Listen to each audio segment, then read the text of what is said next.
오늘 요즘 월드컵 경기가 한창인데 이번 월드컵에서 4골 그리고 도움 1개를 기록하고 있는 브라질 대표팀의 핵심 공격수인 비니시우스 주니오르라는 선수가 있어요. 이 선수가 스페인에는 이제 라리가라고 부르거든요. 축구 우리는 K리그 뭐 이렇게 부르잖아요. 라리가라고 부르는데 이 라리가 소속 축구팀인 레알 마드리드에서 선수 생활을 할 때 원정 경기를 가면 스페인 사람들은요, 남미 사람들을 무시합니다. 스페인 사람들. 그래서 이 스페인 관중들이 원숭이 울음소리를 흉내내면서 저 선수를 조롱하는 인종차별적인 응원을 합니다. 그걸 견뎌내야 돼요.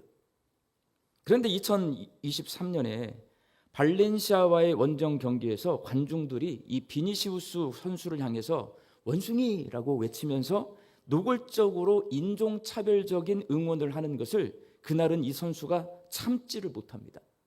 경기가 잘 안 풀렸으니까 그러겠죠. 그리고 자기를 향해서 원숭이라고 크게 외친 관중하고 싸워요. 이 사건을 계기로 브라질 리우데 자네이루 주의회가 스포츠 경기장 내 인종차별 방지법을 통과시킵니다. 이 선수 때문에 브라질에서 자기 이 선수를 보호하기 위해서 인종차별법을 통과를 시켜요. 이후에 국제축구연맹이 이를 수용하여서 국제표준규칙으로 정착을 시켰는데 이 법 이름이 비니시우스 주니오르법이라고 부르고 있습니다. 비니시우스 주니오르법의 내용이 이렇습니다. 경기 중에 인종차별 행위가 감지가 되면 1단계로 경기를 일시 중단시킵니다. 심판은 즉시 경기를 멈추고 장내 방송을 통해 차별 행위를 중단하라고 경고합니다. 2단계로 양팀 선수들을 라커룸으로 철수시킵니다. 방송을 했는데도 차별 행위가 지속이 되면 심판은 경기를 다시 중단시키고 양팀 선수를 다 라커룸으로 들여보내는 거예요. 3단계로 경기가 취소됩니다. 그렇게 선수들을 경기장에서 라카룸으로 집어넣는데 계속 인종차별적인 응원이 나와요. 그러면 심판은 경기를 취소시킵니다. 그리고 차별 행위를 저지른 팀의 몰수패로 처리될 수가 있습니다. 지난 주간에 청룡기 고교 야구 대회에서 광주 1고와 배제고의 경기 도중에 배제고 학생들이 광주 1고 학생들을 향해 큰 소리로 지역을 비하하는 응원을 한 것이 사회적으로 큰 물의를 일으키고 있습니다. 여러분, 역사교육 바르게 시켜야 됩니다.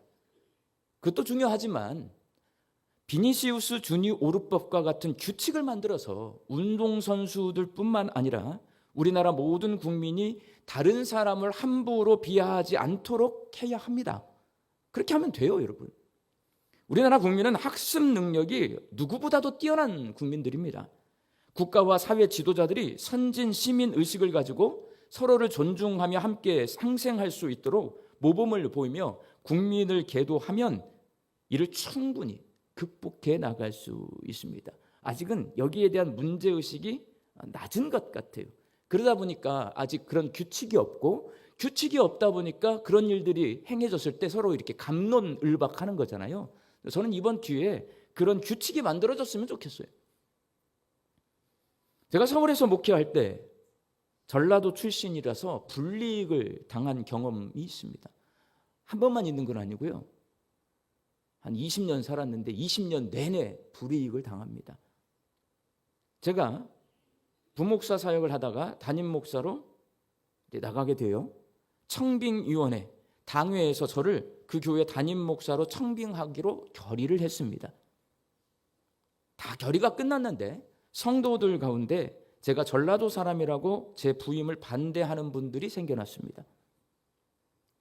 그분들을 설득해야 돼요. 당회와 청빙위원회가 그분들을 설득해야 돼요. 부임했습니다. 설교를 합니다. 저는 제 고향 이야기를 많이 하잖아요. 어렸을 때. 고향 이야기를 하지 말라고 말을 합니다. 전라도니까. 저는 전라도 사투리를 안 쓴다고 생각하지만 전라도 사투리 씁니다, 여러분. 전라도 사투리를 사용하지 말라고 이야기합니다. 제가 들었던 얘기 가운데 제 마음을 가장 아프게 한 말, 목사님은 호남 사람 같지 않아요. 무수히 많이 들었던 말입니다. 이 말은 호남 사람 같지 않아요. 이 말은 호남 사람을 비하하는 말이에요.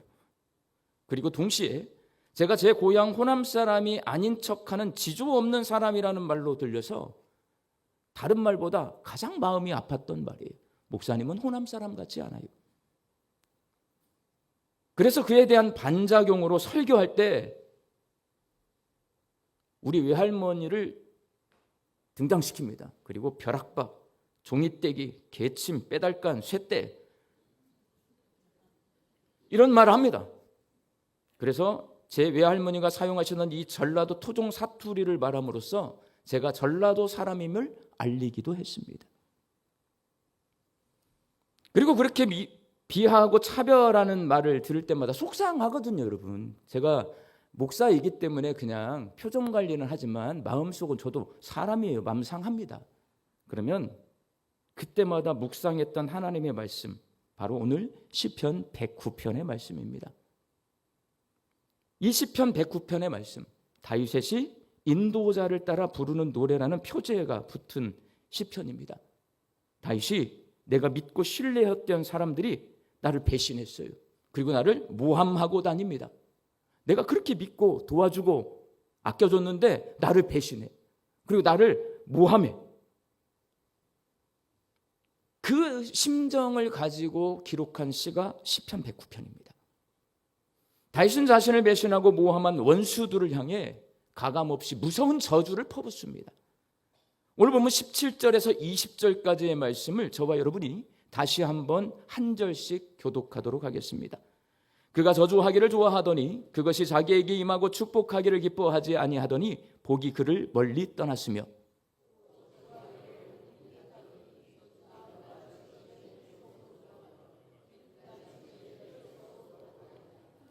저주가 그에게는 입는 옷 같고 항상 띠는 띠와 같게 하소서.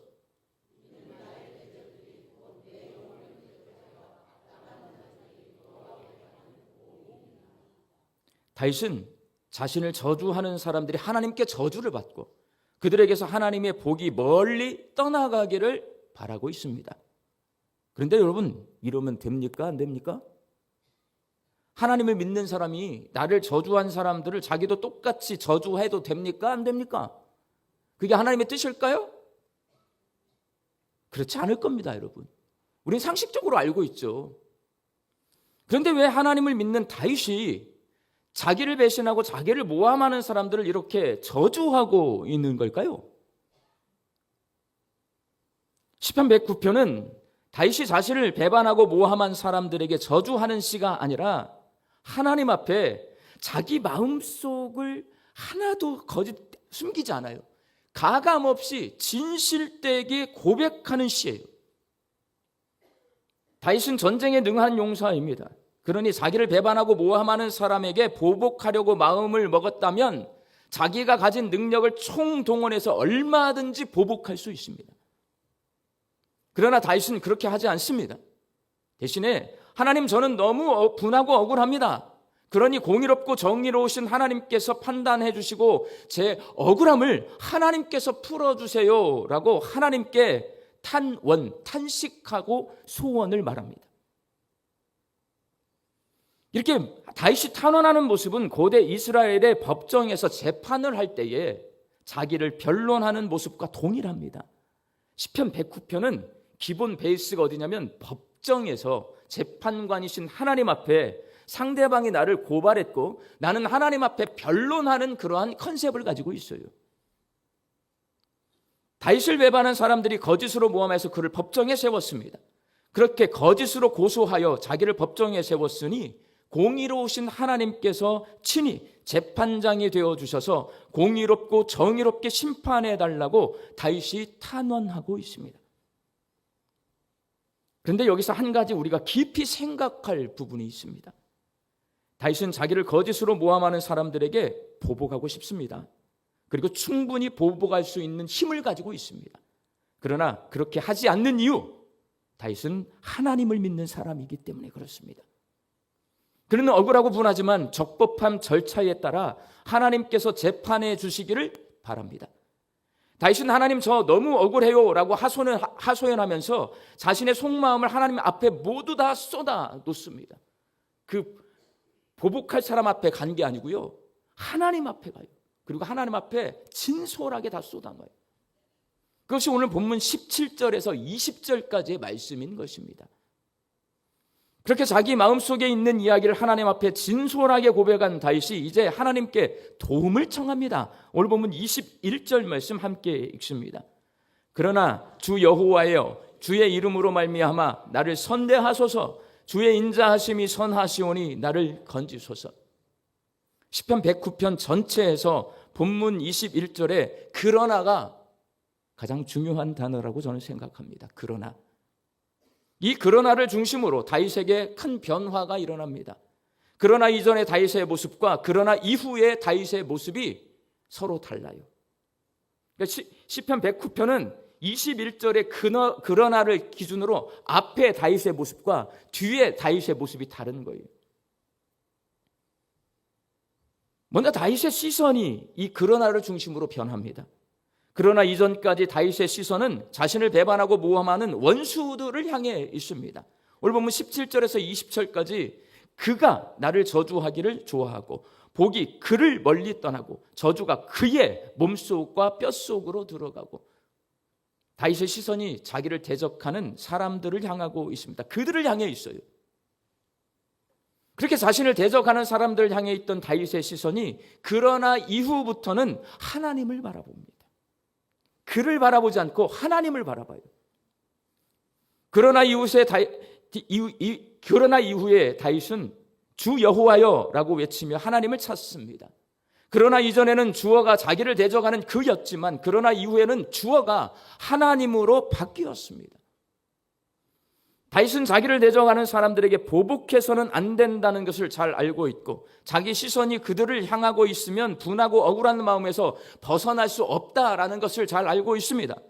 그리고 거기서 벗어나기 위해서는 자기를 대적하는 사람들을 향해 있던 시선을 돌려 하나님을 바라봐야 한다는 것을 너무나 잘 알고 있습니다. 그래서 하나님 저 억울합니다 라고 진솔하게 고백한 후에 그러나 라는 결단과 함께 자신의 시선을 돌려 하나님을 바라봅니다. 두 번째로 다윗의 기도 내용이 변합니다. 그러나 이전까지는 자신의 억울함을 하소연하던 다윗이 그러나 이후부터는 하나님의 도우심을 구합니다. 그러나 앞에는요, 읽어보면 하나님 나 억울해서 못 살겠어요. 나 화가 나서 못 살겠어요. 내 마음은 이래요. 내가 분해서 화가 나서 이래요. 저 사람들 하나님이 제발 저주했으면 좋겠어요. 내가 당한 만큼 갚아주셨으면 좋겠어요. 앞의 내용이에요. 그러나 이후부터는 하나님 날 도와주세요. 다윗이 시선을 돌려 하나님을 바라보니 뭘 도와줘야 되냐면 저 사람을 어떻게 해주세요가 아니고 하나님 나 이래요. 하나님 내가 이렇게 부족하고 연약해요. 이거예요, 여러분. 오늘 본문 22절에 가난하고 궁핍하다라는 말은 자기를 도와줄 사람이 하나도 없이 자기 혼자라는 말입니다.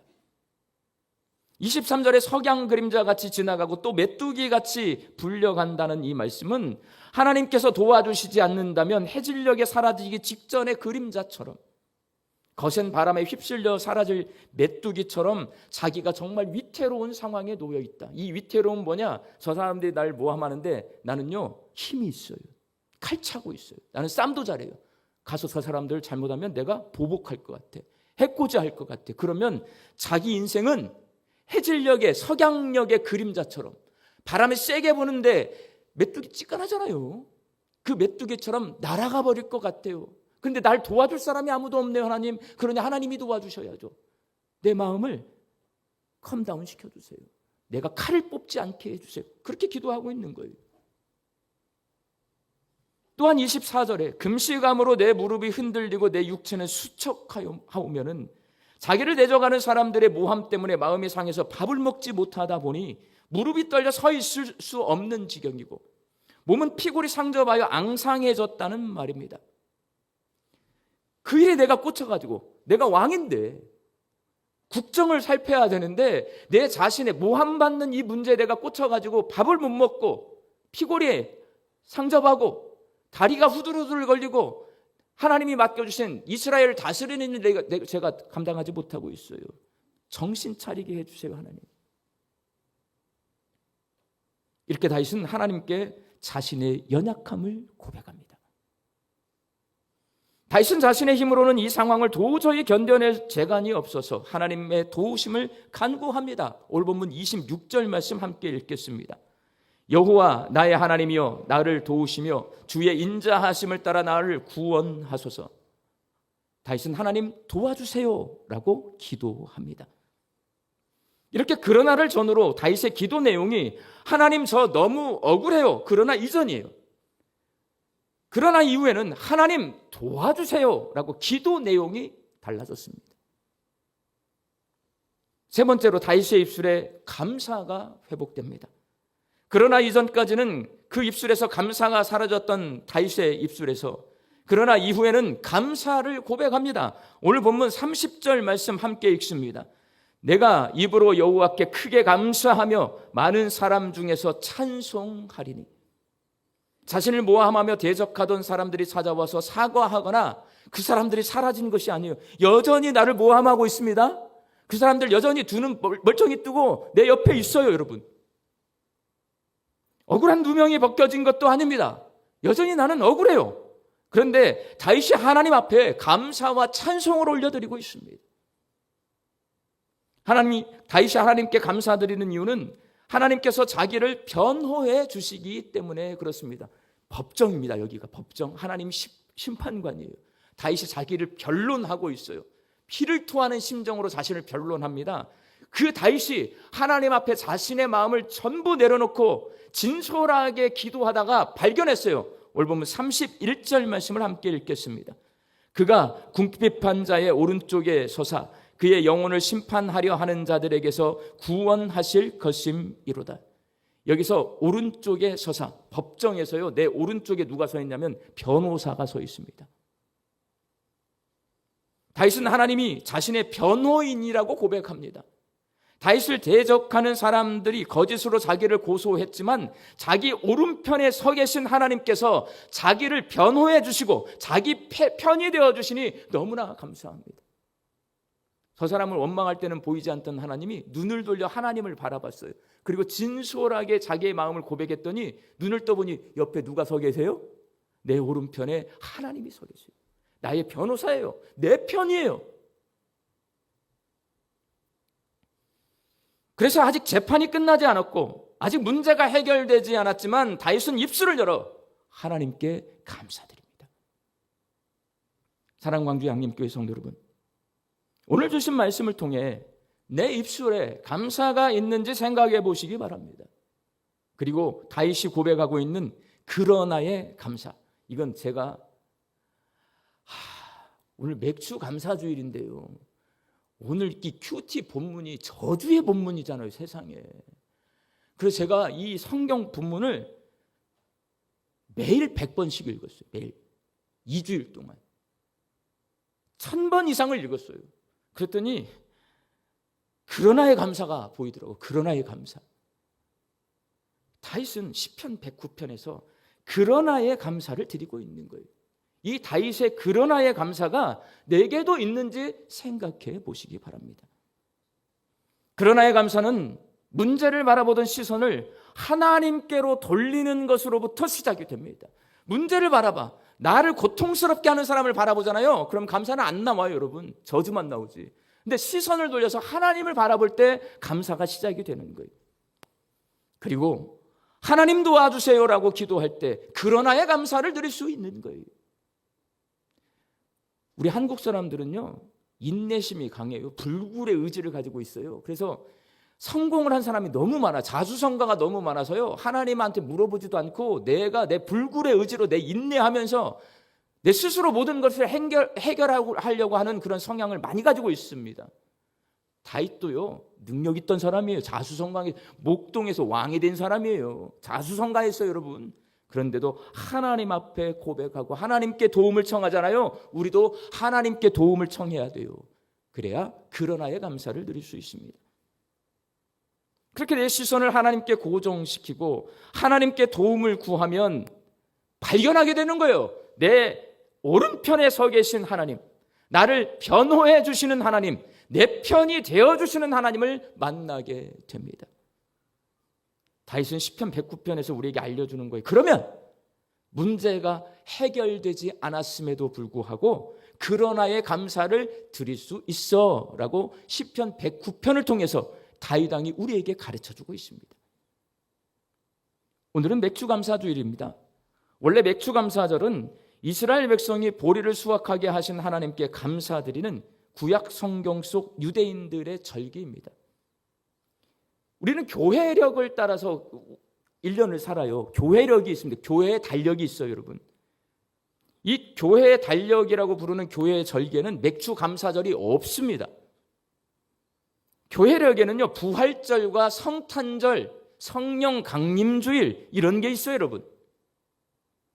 전 세계 교회 가운데 한국 교회만 맥주감사절을 지킵니다.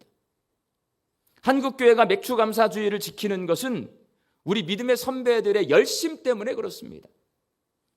하나님께 감사드리고 싶은 마음이 충만했던 우리 믿음의 선배들이요, 보릿고개를 견뎌내고 보릿추수를 한 후에 하나님께 특별히 감사를 드렸던 것이 우리 한국 교회의 맥주감사주의를 지키는 전통으로 자리 잡고 있는 것입니다.